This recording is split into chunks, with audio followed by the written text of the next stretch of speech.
Саламатсыздар ма, құрметті студенттер? Жая Мұса атындағы Ақсу жоғары көпсалалы колледжінің оқытушысы Калиева Айгүл Амангелдіқызы. Бүгінгі біздің сабағымыздың тақырыбы Олимпиада чемпиондары Бекзат Саттарханов туралы сөз етеміз.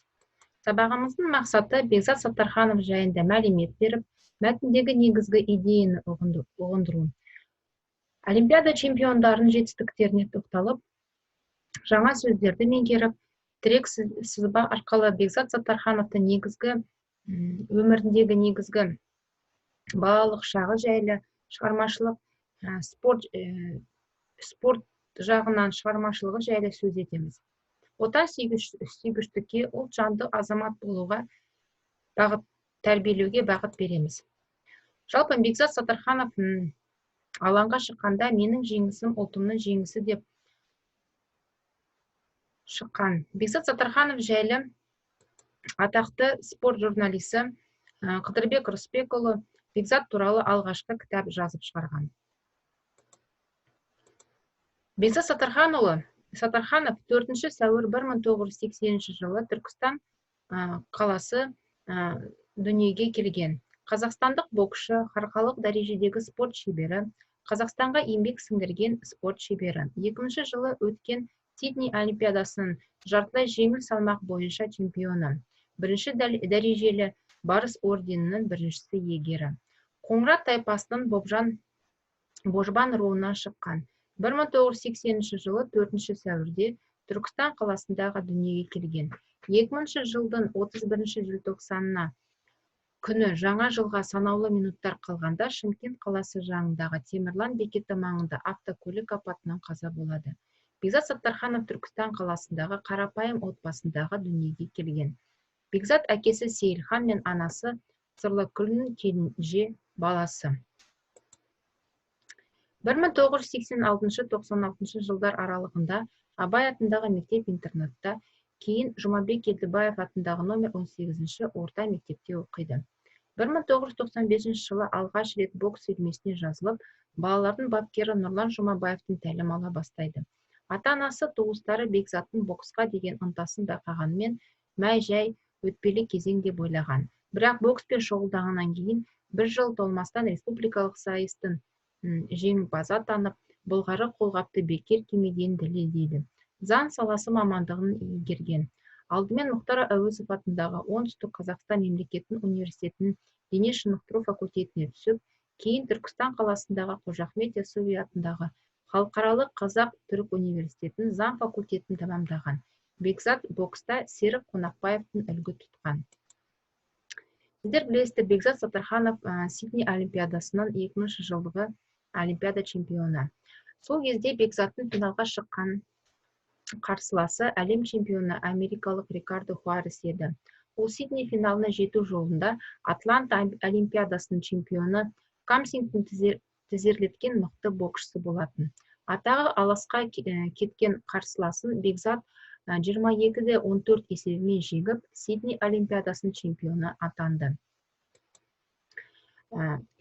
Бұл біздің Бекзат Саттархановтың жетістіктері. Жаңағы міне рингта болған жаңағы Бекзат Саттархановтың жеңісіне жету кезеңі.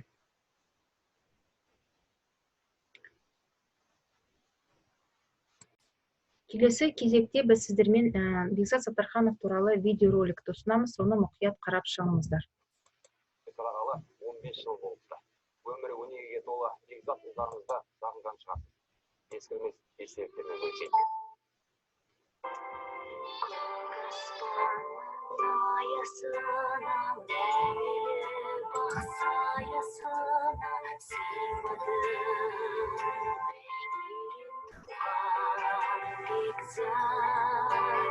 Бұл үй Бекзаттың балалық шағына куә. Ауласында талай ойнаған баласын жоқтап шөгіп қалғандай, ескірген, еңкіш тартқан. Қазір мұнда өзге адамдар тұрады.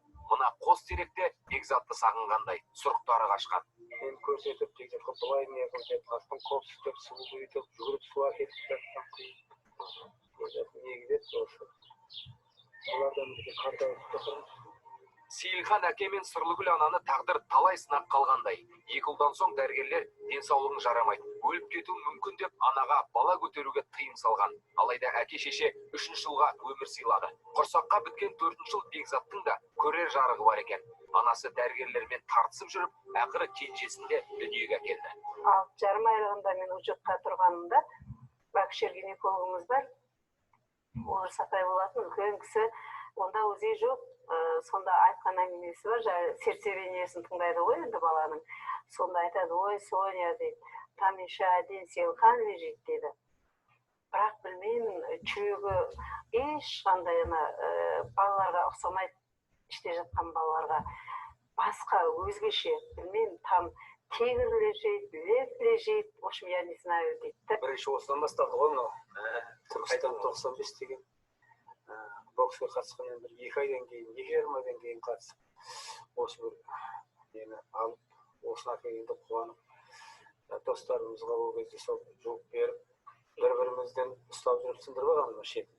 Сан құмыра дейміз, осыны Бекзат өтеріп, Сидней Олимпиадасымен қатар қадыр түсіп кетті. Осы қыш құмыра Бекзаттың биік белестерді бағындыруына жол ашты. 15 жасында Түркістанда өткен Сейітбековті еске алу турнирінде ол алғашқы жеңістің дәмін татты.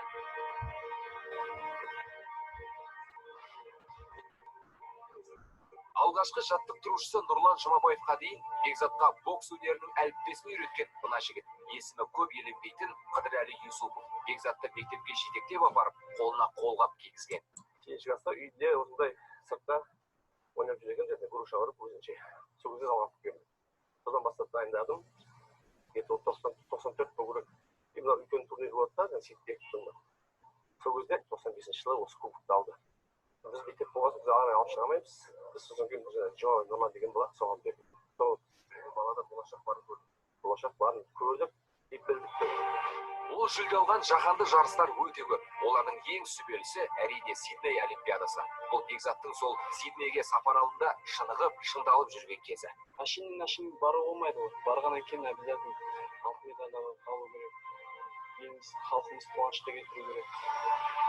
Үлкен халқымыз артымыздан үміт күтіп отыр. Еңбекқор, елшіл, иманды. Ол осы қасиеттерді ойына жиғанды.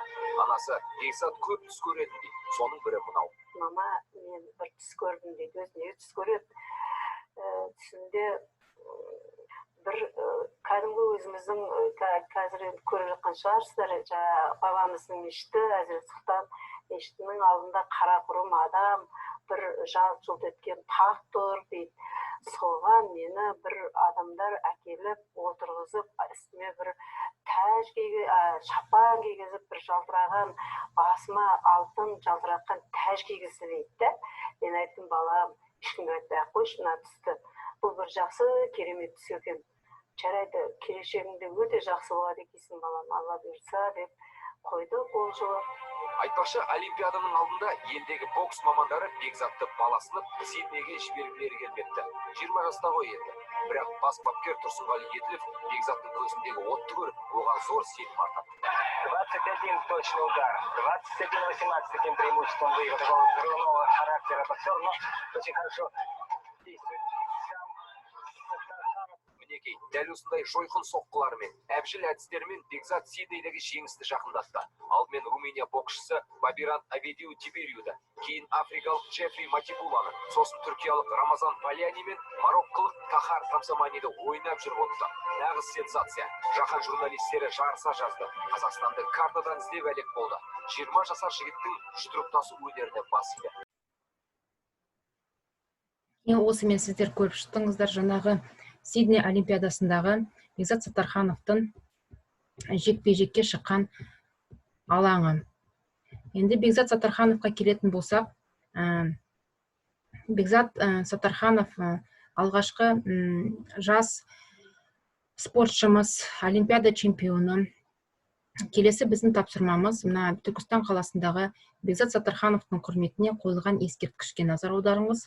Содан кейін барып келесі тапсырмамыз ол ассоциация әдісі арқылы Бекзаттың өмірінде болған оқиғалар, ата-анасы, жаңағы алғашқы бапкері, ұстазы, Сидней олимпиадасында болған бапкері, оның мінезіндегі ерекшелігі жайлы осы кластерға толтырып дәптерлеріңізге жазасыздар.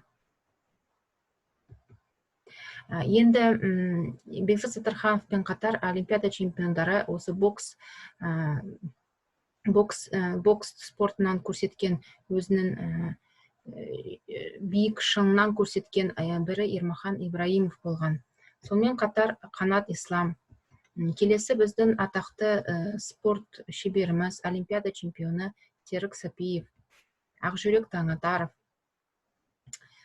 сияқты атақты спорт жеңімпаздарымыз бар. Енді осы тапсырманы орындамас бұрын сіздер мұқият видеоны, роликті қарап шығып тағыда, содан кейін барып өздеріңізге алған мәліметтерді дәптеріңізге жазып алып, дәптерде берілген тапсырмаларды орындап, сонымен қатар Бекзат Саттарханов жайлы қосымша мәліметтер жазып аласыздар. Енді келесі үйге тапсырма спорт жеңімпаздары туралы мәлімет жинау. Яғни олимпиада чемпиондарынан Бекзат Саттархановтан басқа жаңағы атап шыққан біздің атақты спортшыларымыз жайлы мәлімет беріп, мен өз елімнің мақтанышымын атты шағын эссе жазасыздар. Осымен, құрметті студенттер, сабағымыз аяқталды. Сабаққа қатысқандарыңыз үшін көптен көп рахмет. Келесі сабақта кездескенше.